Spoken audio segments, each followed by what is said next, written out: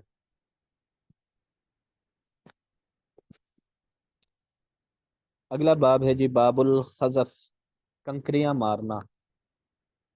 خزف ایک تو ہے نا حج کے موقع پر ہم شیطان کو کنکریاں مارتے ہیں، وہ تو ثواب کا کام ہے، یہاں پر وہ مراد نہیں ہے، بلکہ یہاں پر مراد ہے جو نوجوان لڑکے عموماً شرارت میں پتھر وغیرہ اٹھا کر پھینکتے ہیں، چھوٹی کنکریاں اٹھا کر پھینکتے ہیں، تو اس طرح کے جو پتھر وغیرہ پھینکنا ہے تو ان کا کیا حکم ہے، وہ اس روایت میں بیان کیا ہے۔ حدیث نمبر ہے 905۔ حضرت عبداللہ بن مغفل مزنی رضی اللہ تعالی عنہ فرماتے ہیں، نہا رسول اللہ صلی اللہ علیہ وسلم عن الخزف، آپ علیہ الصلوۃ والسلام نے کنکریاں پھینکنے سے منع کیا ہے، فضول پتھر اٹھا کر ادھر سے ادھر پھینک رہا ہے، اس سے منع کیا ہے۔ وقالا، وجہ کیا بیان فرمائی آپ علیہ الصلوۃ والسلام نے منع کرنے کی، انہ لا یقتل الصید، نہ تو اس سے کوئی جانور مرے گا، تم پتھر پھینک رہے ہو، نہ تو اس سے کوئی آپ کسی جانور کا شکار کر سکتے ہو، ولا ينکل عدو، نہ یہ پتھر تمہارے دشمن کو تکلیف پہنچائے گا، وَإِنَّهُ يَفْقَعُ الْعَيْنِ، یہ تو صرف کسی کی آنکھ کو جا کر پھوڑ دے گا، وَيَكْسِرُ السِّنَّ، کسی کے دانت کو جا کر توڑ دے گا، تو اس لیے فضول پتھر پھینکنا یا اس کو اپنا مشغلہ بنا لینا تو یہ ٹھیک نہیں ہے۔ اگر آدمی نے کھیل کوئی کھیلنا ہے تو ایسا کھیل ہو نا جس میں کوئی نہ کوئی فائدہ ہو رہا ہو، جس میں کسی دوسرے کا کوئی نقصان نہ ہو رہا ہو، تو اس میں پتھر پھینکے گا فضول، عین ممکن ہے کسی کے سر میں جا کر لگے اس کا سر پھٹ جائے، کسی کی آنکھ میں جا کر لگے اس کی آنکھ ضائع ہو جائے، تو کسی کے منہ پر جا کر لگے دانت ٹوٹ جائے، تو اس لیے ان سے بچنا چاہیے۔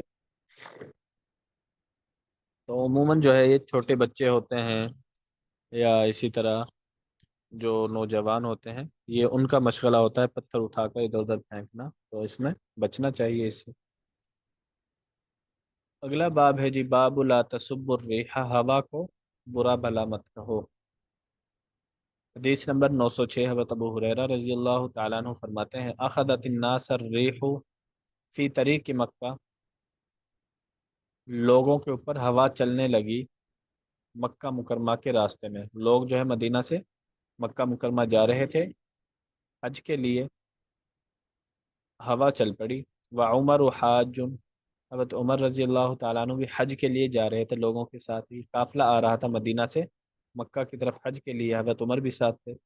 فاشتدت، ہوا اچانک تیز ہو گئی، بہت تیز ہو گئی ہوا، فقال عمر لمن حولہ، حضرت عمر رضی اللہ تعالیٰ عنہ نے اپنے جو آس پاس کے لوگ تھے ان سے پوچھا، مر ریح، یہ ہوا کیا چیز ہے؟ فلم یرجعوا بشیء، کسی نے کوئی جواب نہ دیا، حضرت عمر نے سوال کیا ہوا کے بارے میں کہ ہوا کیا چیز ہے، تو جو آس پاس لوگ موجود تھے ان میں سے کسی نے کوئی بھی جواب نہ دیا، تو فستح سستو راحلتی، تو یہ حضرت ابو ہریرہ رضی اللہ تعالیٰ عنہ فرماتے ہیں فاستحسست، میں نے قریب کر لی اپنی سواری، یا تیز کر لی اپنی سواری، فادرکتہ، یہاں تک کہ میں حضرت عمر کے پاس پہنچ گیا۔ یہ پیچھے چل رہے تھے، حضرت عمر رضی اللہ تعالیٰ عنہ آگے آگے چل رہے تھے اور لوگوں کے ساتھ۔ جب حضرت عمر رضی اللہ تعالیٰ عنہ نے یہ سوال کیا نا اپنے آس پاس والے لوگوں سے، کسی نے کوئی جواب نہ دیا، ان کو پتہ چل گیا حضرت ابو ہریرہ رضی اللہ تعالیٰ عنہ کو، تو انہوں نے اپنی سواری تیز کی، فادرکتہ، اور حضرت عمر رضی اللہ تعالیٰ عنہ کے برابر ہو گئے۔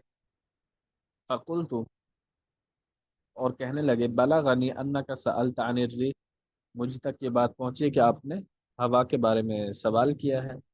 وإنی سمعت رسول اللہ صلی اللہ علیہ وسلم، میں نے آپ صلی اللہ علیہ وسلم کو یہ فرماتے ہوئے سنا ہے، الريح من روح اللہ، ہوا تو اللہ کی رحمت ہے، تأتی بالرحمت، یہ اللہ تعالیٰ کی رحمت بھی آتی ہے، ہوا کو برا بھلا مت کہو، وصل اللہ خیرہ، اور اللہ تعالیٰ سے ہوا کی خیر کا سوال کرو، ہوا کے اندر جو بھلائی ہے بھلائی کا سوال کرو، مانگو ہوا کے شر سے۔ تو کائنات کے اندر جتنی بھی چیزیں ہیں، ہوا ہے، آگ ہے، پانی ہے، بادل ہے، تو یہ ساری چیزیں اللہ تعالیٰ کے حکم کے تابع ہیں۔ پیچھے ہم روایات پڑھ چکے ہیں کہ زمانہ بھی اللہ تعالیٰ کے حکم کے تابع ہے، تم زمانے کو برا بھلا مت کہو، میں ہی زمانہ ہوں، دن اور رات کو میں ہی لے کر آتا ہوں۔ حدیث قدسی ہم نے پیچھے پڑھی ہے۔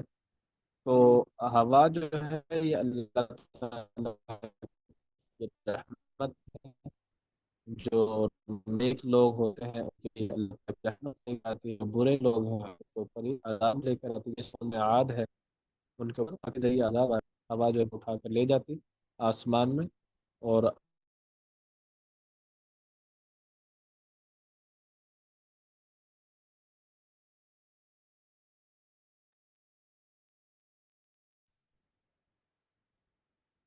تو ہوا جو ہے اللہ تعالیٰ کی رحمت کا ذریعہ ہے۔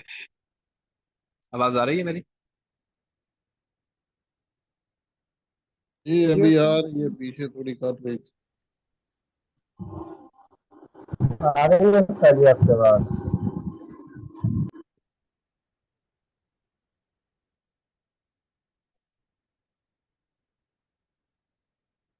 ٹھیک ہو گیا۔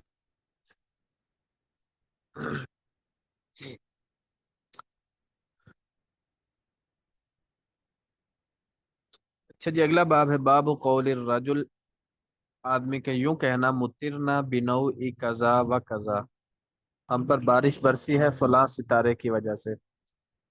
نوع ستارے کو بولتے ہیں، تو مشرکین جب بارش برستی تھی تو وہ ستاروں کی طرف اشارہ کرتے تھے کہ فلاں ستارے کی وجہ سے یہ بارش برسی ہے، تو اس طرح کہنا کیسا ہے، اس کا کیا حکم ہے؟ حدیث نمبر ہے 907، اس میں حضرت زید بن خالد الجوہنی رضی اللہ تعالیٰ عنہ فرماتے ہیں صلی لنا رسول اللہ صلی اللہ علیہ وسلم صلاۃ الصبح، آپ علیہ الصلوۃ والسلام نے ہمیں فجر کی نماز پڑھائی، بالحدیبیہ، حدیبیہ کے جگہ پر، مقام پر، علی اثر سماء کانت من اللیلۃ، اس بارش کے بعد جو کہ رات کو ہو چکی تھی، رات کو بارش ہوئی، اگلے دن فجر کی نماز آپ صلی اللہ علیہ وسلم نے پڑھائی۔ فلما انصرف النبی صلی اللہ علیہ وسلم، جب آپ علیہ السلام نماز پڑھا کر فارغ ہو گئے، اقبل علی الناس، لوگوں کی طرف متوجہ ہوئے، فقال، اور پوچھا، هل تدرون ماذا قال ربکم، کیا تمہیں پتہ ہے کہ تمہارا رب کیا کہہ رہا ہے، تمہارا رب کیا کہتا ہے؟ قالوا اللہ ورسولہ اعلم، تو لوگوں نے کہا کہ اللہ اور اس کے رسول ہی زیادہ بہتر جانتے ہیں۔ قال، تو آپ علیہ السلام نے فرمایا، اصبح من عبادی مؤمن بی وکافر، میرے بندوں میں سے کچھ بندے مجھے ایمان لانے والے ہیں، کچھ بندے